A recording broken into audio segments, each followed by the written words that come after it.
Video में हम पाई की जो वैल्यू है उसे सिर्फ समझेंगे 1 मिनट में। तो पाई क्या होता है? ये होता है आपका मिस्ट्री ऑफ एवरी सर्कल। पाई क्या होती है? Mystery of every circle.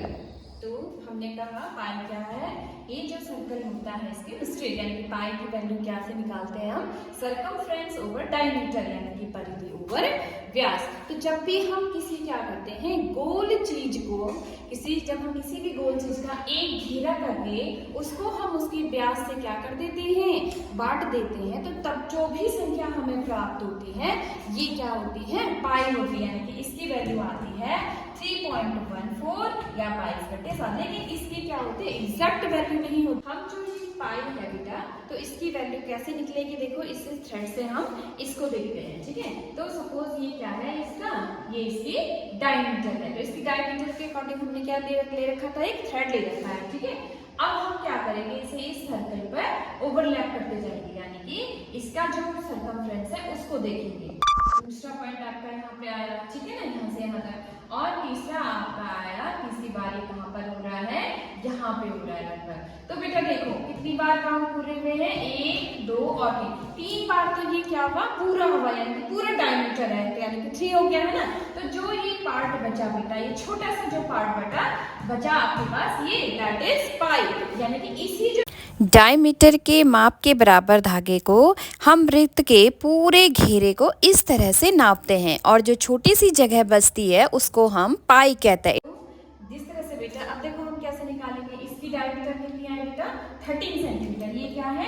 Diameter है। और सरकमफ्रेंस कितना आया इसका? हमने क्या किया था? 3 राउंड तो पूरे हैं, यानी कि 39। और जो इतनी सी जगह बची थी बेटा, तो इसकी डायमीटर आई थी लगभग 14.09। तो अगर हम इसको क्या करें, इससे डिवाइड करें, तो इसकी वैल्यू आती है बेटा, कितनी आती है?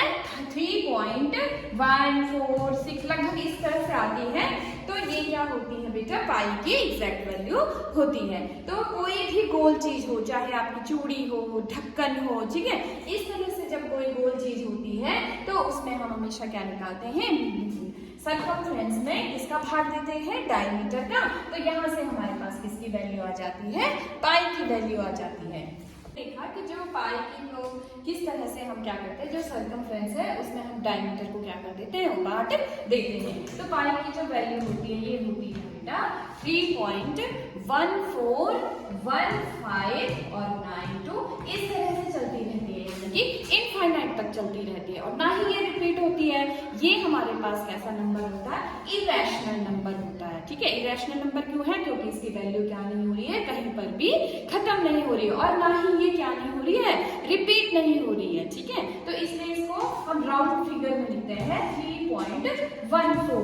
ये क्या नहीं है? एग्जैक्ट वैल्यू नहीं है।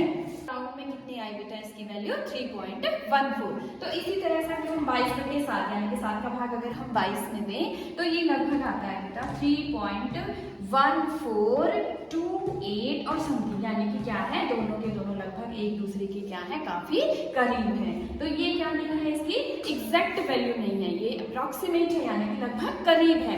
तो इसलिए जो पाई होता है बेटा, इसीलिए इसे मिस्ट्री कहा जाता है, क्योंकि इसकी जो वैल्यू होती है वो एग्जैक्ट नहीं होती है।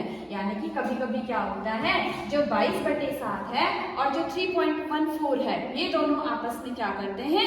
लड़ाई करते हैं कि भाई तू बड़ा या मैं बड़ा, इस तरह से लड़ते हैं।